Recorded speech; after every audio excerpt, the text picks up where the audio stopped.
At 3:00 a.m.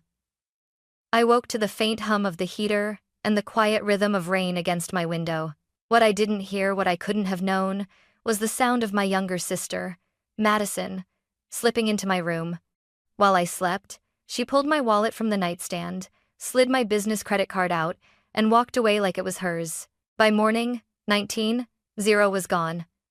First-class tickets to Italy, a suite in Florence, jewelry from Milan, designer handbags, champagne, the kind of excess she'd always dreamed about but never earned. A week later, she breezed back through my door, her skin bronzed from the Tuscan sun, draped in Gucci, smiling like she'd just come home from a spa weekend. Dad glanced at me and said, "Stop pretending she would never touch your money." I simply smiled because the card she used wasn't an ordinary card. I woke to the pale glow of my phone lighting up the nightstand. At first, I thought it was just another spam notification, but the buzzing wouldn't stop. Still half asleep, I reached for it, my fingers clumsy and cold. The screen was a wall of alerts from my bank app. One after another, each push notification felt like a jab to the ribs. 200, Alitalia Airlines, Rome. 800, Hotel Lungarno, Florence. 900, Bucasalati Jewelry, Milan. 100, Osteria Franciscana, Modena. And on it went over a dozen charges, all between 7 and 3:45 a.m. At first, my brain refused to process it. My account wasn't hacked. My card had been in my wallet, or so I thought. I threw off the covers, padded over to my desk, and yanked the drawer open. My wallet lay there, unzipped. The slot where my business credit card should have been was empty. A sour taste filled my mouth. I didn't live with strangers. I lived with family. Madison had been crashing at my apartment for the past 2 months. Officially, it was just until she figured things out after a rough patch with her roommate. In reality, she'd made herself comfortable sleeping in late, leaving takeout boxes on the counter, scrolling Instagram on the couch while I paid for groceries, utilities, even her rideshare trips because public transport gave her anxiety. I tried her bedroom door first. It was wide open. The bed was neatly made, like she hadn't been in it at all. No, Madison. The bathroom was empty. The kitchen was dark. Then I saw the front door. It wasn't closed all the way, just enough for a thin strip of hallway light to bleed through. My stomach tightened. By the time the sun came up, I had my answer. Madison's Instagram story was a parade of betrayal. Her, in oversized sunglasses at JFK's first-class lounge. Her, clinking champagne glasses with Brittany, our cousin, and her partner in every bad decision she'd ever made. Her, holding boarding passes to Rome, grinning like she'd just won the lottery. The caption? "Italy, baby. Life's too short, make it luxurious." $19,000 in unauthorized charges, all on a business account tied to the consulting company I'd been quietly building for the past 3 years. I froze the card immediately, filed a fraud report with the bank, and sat at my kitchen table staring at the muted hum of the refrigerator. The rage was there, yes, but beneath it was something sharper. Certainty. I already knew exactly how this would go when she returned. Madison would deny everything. Dad would defend her, and they'd both look at me like I was the unreasonable one. But this time, I wasn't going to argue. This time I was going to prove it. To really understand why my sister swiping my credit card at 3 in the morning wasn't just some impulsive mistake, you need to know the history. Because in my family, Madison has never been just my younger sister. She has been the untouchable princess since the day she was born. I'm not exaggerating. If she wanted something, she got it, no matter how reckless, expensive, or selfish. And if anyone dared to call her out, she would suddenly become the fragile soul who couldn't handle negativity. That's when Dad would swoop in, arms folded, and give you the look that meant drop it, or you're the villain now. Meanwhile, I was the reliable one, the one who made straight A's without being asked, the one who got a part-time job at 16 to pay for my own phone bill, the one who stayed out of trouble because I knew trouble would always land harder on me. Dad liked to call me steady, which sounds like a compliment until you realize it was just code for we can lean on you forever, because you won't complain. By 24, I had my own apartment, a decent job in corporate IT, and a side consulting business I was proud of. Madison was 22 and already on her fourth career pivot. She'd tried a semester of community college before deciding school wasn't for her. Then it was cosmetology school too shallow. Then a short-lived barista job management didn't vibe with her. After that, she floated from temp gig to temp gig, never staying more than a couple of months. Guess who covered her rent when she was between jobs? Guess who stocked her fridge when she forgot to budget for groceries? Guess who co-signed for her last credit card because the bank was being unfair about her spending history? Yeah, me. And here's the kicker. In Madison's mind, none of that counted as generosity. It was simply what family does. Funny how that rule only applied when she needed something. 2 months before the Italy stunt, she called me crying at midnight. She'd fought with her roommate something about boundaries and space, and needed a place to crash just for a few nights. Against my better judgment, I said fine. I had a spare room after all. Night 3 turned into night 10, then 2 weeks. Then she started calling my apartment our place. The first time I saw her finish the last of my oat milk without asking, I knew I'd made a mistake. The packages were the real warning sign. High-end makeup brands, designer sneakers, luxury candles, stuff I knew she couldn't afford. When I asked how she was paying for it, she laughed and said, "Don't worry, I've got it handled." Which, in Madison speak, meant she was running up debt. She fully expected someone else, probably me, to fix later. And then came Brittany. If Madison is a hurricane, Brittany is the storm surge that makes everything worse. She's our cousin, but she's more like Madison's partner in crime. Both were raised on comfort. Both had a knack for skating past consequences. And together, they were chaos in designer sunglasses. The night before the theft, I overheard them on FaceTime, giggling about getting away and living it up.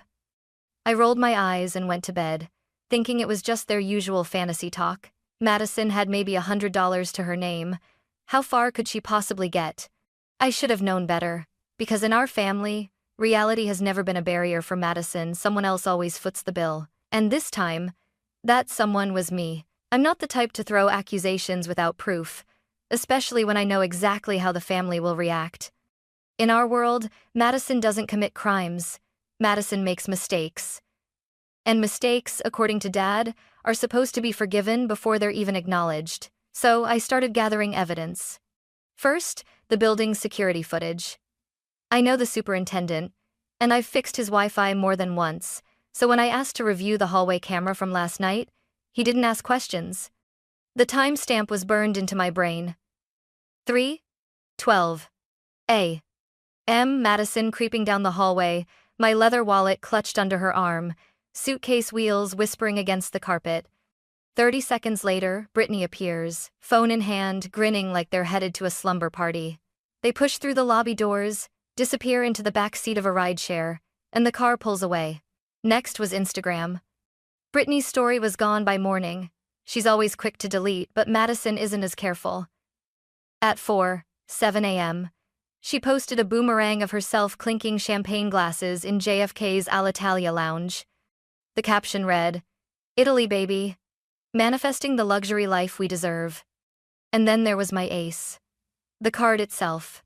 Madison didn't know this wasn't just any credit card, it was my business account card, linked to the consulting company I'd built quietly over 3 years. That card was tied to my custom tracking system, something I'd coded myself. Every single charge was logged, geotagged, and backed up with merchant data. I could see exactly where she was, what she bought, and at what time. By the end of the day, I had a tidy little package. Over a dozen transactions totaling 19 CCTV footage from my building, still images from boutique security in Milan, Madison at the counter swiping my card, a photo of her boarding pass in the lounge, name visible, Instagram posts and timestamps. It would have been enough to convince anyone except my father, because I've been here before. When Madison totaled Dad's car at 19 while texting and driving, he bought her a newer one because the old one had bad memories. When she spent her 5-0 savings on a spiritual retreat in Bali, he said, "You can't put a price on life experiences." When she got fired for skipping shifts, he took her out to lunch to cheer her up. But when I once overdrew my account by $40 in college because my paycheck was late, I got a 20-minute lecture on financial discipline, so no. Waving this evidence in Dad's face right now wouldn't work. I needed the right moment, the right setting, where Madison couldn't wriggle out and Dad couldn't pretend he didn't see. I decided I'd set the trap myself. Dinner. My place. Madison, Dad, and the truth all at the same table. And this time, I wouldn't be the one on trial. I knew I couldn't just walk into Dad's house, waving a stack of evidence. That's not how it works with Madison. If you challenge her on her turf, she'll laugh it off, twist the story, and by the end of the night you'll be apologizing for misunderstanding her. And if Dad's there? Forget it. He'll back her no matter how airtight the proof is. So I needed neutral ground, better yet, my ground. Somewhere I could control the pace, the tone, and the narrative. That's when the idea hit me. Dinner. Not an interrogation. Not a fight. Just a nice, calm dinner. Madison's favorite sushi. The kind she brags about on Instagram. I'd make it sound like an olive branch, like I was finally ready to let things go. She'd come because she'd think she'd won. Dad would come because he'd see a chance to gloat over my change of heart. And neither of them would see it coming. In the days leading up to it, I rehearsed what I'd say not word for word, but the structure. Start casual, keep them comfortable, let them feel in control, and then flip it. The evidence wasn't just sitting in my email. I compiled it into a slide deck like I was presenting to a client. Each photo, each receipt, each timestamp lined up perfectly with the next. By the time you reached the last slide, there was no way to spin the story. I even called two of the vendors Madison had hit in Italy. Explained I was investigating unauthorized purchases and asked politely if they'd share their security stills. Both complied within hours. The boutique's camera caught her mid-swipe at the register, that smug half-smile on her face. The jewelry store's footage showed her leaning over the glass counter, trying on bracelets. Every detail was a nail in the coffin. And yet, I didn't feel triumphant. Not yet. Because I knew the hardest part wasn't proving she did it, it was forcing Dad to look at the truth and stay there long enough for it to sink in. So I fine-tuned my plan. Madison would sit at my left, Dad at my right, laptop angled just enough for both to see. Food in the middle to keep their hands busy. No interruptions, no escape. The night before the dinner, I barely slept.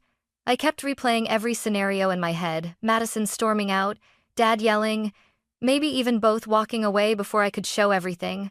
But I reminded myself, this wasn't about their reactions. It was about me finally taking control of the narrative. When I texted Madison the invite, she replied in seconds, "Free sushi? I'm in." Dad's reply came a few hours later. "Glad you're finally being reasonable.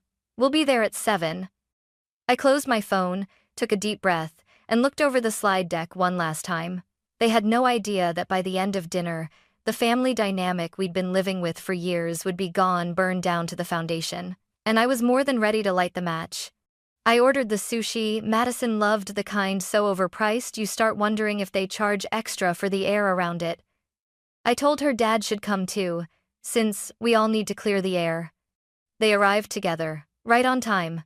Madison sauntered in wearing a cream silk blouse and a Gucci belt I hadn't seen before, probably fresh from her Italian shopping spree. Dad followed, his expression already loaded with suspicion, but not toward her. We sat at my dining table, the food steaming in the middle. I let them eat for a few minutes, made small talk about nothing. Madison was relaxed, picking at toro sashimi like she didn't have a care in the world. Finally, I leaned back and said, "So, about the 19 you spent on my business card." Her eyes rolled so hard I thought they might disappear into her skull. "Oh my God, Charlotte, you're still on that? I told you, I didn't touch your money. You're making up stories again." Dad jumped in before I could respond. "Enough. We're not entertaining this nonsense. You've been paranoid about your sister for years." I smiled. "Good. We're not going to entertain it, we're going to prove it." From under the table, I pulled out my laptop and turned it toward them. The first image filled the screen. Madison and Brittany at JFK's Alitalia first-class lounge, champagne in hand. Boarding passes clearly visible. Timestamp. 4:07 a.m. Dad's chopsticks froze midair. Madison's smirk faltered. Click. Next slide. Madison swiping my card at Hotel Lungarno in Florence, bags of designer clothing at her feet. Timestamp. 6:42 p.m. Italy time. Click. Another. Madison inside Buccellati in Milan, trying on a gold bracelet. 2,900. Paid in full with my card. You want me to keep going? I asked, my tone calm but just loud enough to make Madison flinch. Dad started to speak, but I cut him off. No. You've been telling me to stop pretending all week. Let's get it all out in the open. I clicked to the final slide. A full transaction report from my card's tracking system, every purchase logged with merchant data and geotagged coordinates. I didn't just freeze the card, I said. I filed a formal claim for unauthorized charges. The bank has already reversed the transactions, and the police have a copy of this report. The color drained from Madison's face. You called the cops? You made purchases without my permission, I said flatly. On a business account. That carries serious legal consequences. You jeopardized my livelihood. Dad slammed his palm on the table. This is family. We don't call the police over family disputes. I laughed, sharp and bitter. Family? You mean the same family that has spent years draining me dry while defending her every screw-up? The same family that told me to stop pretending instead of believing me when I had evidence in my hand? Madison's voice cracked, the fake confidence crumbling. I can pay you back. I leaned forward. No, you can't. You don't have to. 19-0, and you won't. Which is why you're going to pack your bags tonight and get out of my apartment. And you, Dad, you're not welcome here until you can admit what she did and apologize for siding against me. Dad's jaw tightened. You're making a mistake. She's your sister.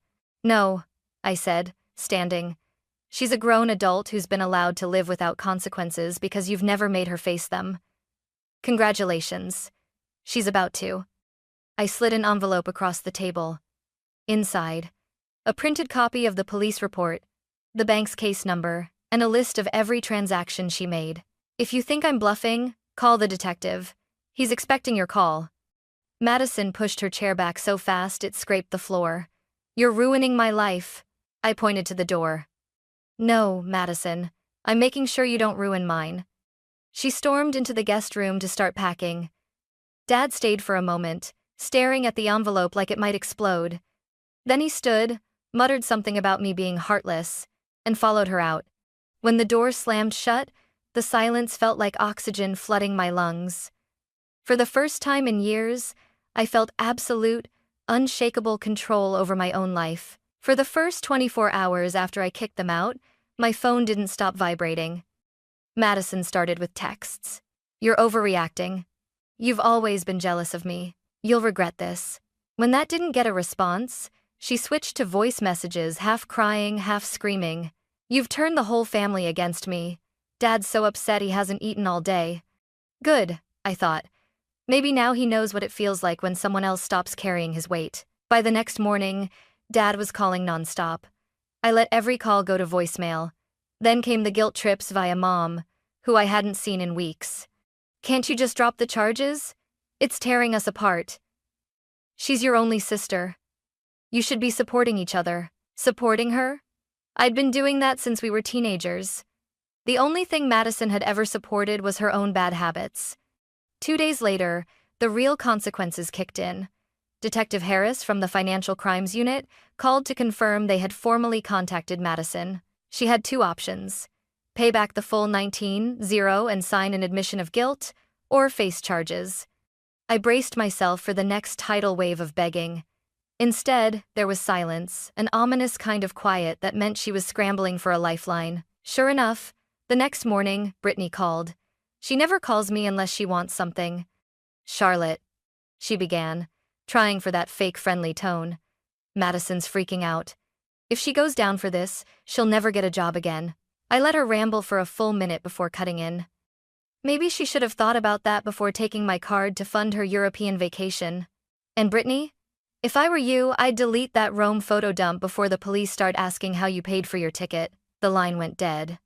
That afternoon, Mom showed up at my door unannounced. She didn't even knock, just walked in like she still had the right. They're staying at a motel, she said, her voice trembling with that practiced mix of shame and disappointment. It's awful. You've humiliated your sister. Humiliated? I asked. No, Mom. I just clarified the facts. She wanted first-class treatment. Now she's getting it. Family matters shouldn't be public, she pressed. They're only public, I shot back. Because Madison made 19,000 worth of documented purchases without authorization. Mom's face tightened. Your father thinks you've gone too far. I smiled. Then your father can explain why he's defending actions that are under a criminal investigation. And until he's ready to admit what happened, he's not welcome here. Her mouth opened, then closed. She left without another word.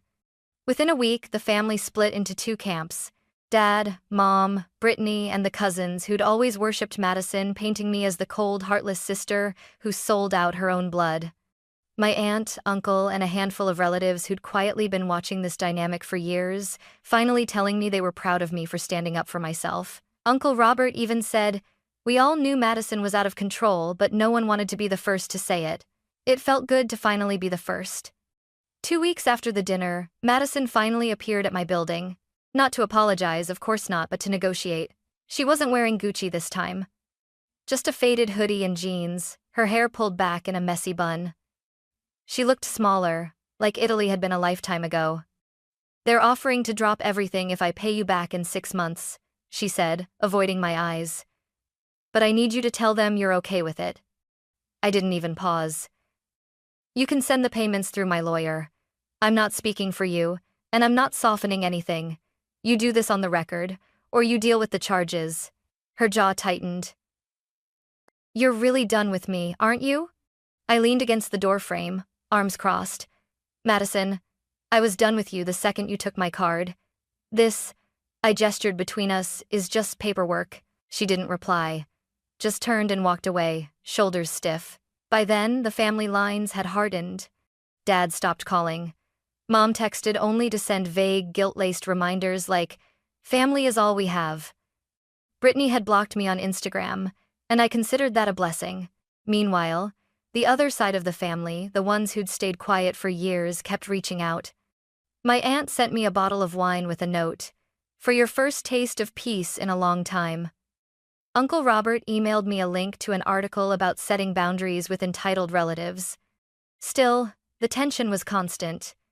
Every family gathering was split into two corners, the air heavy with unspoken arguments. If Dad was there, I wasn't invited, and vice versa. It was exhausting, but it was also freeing.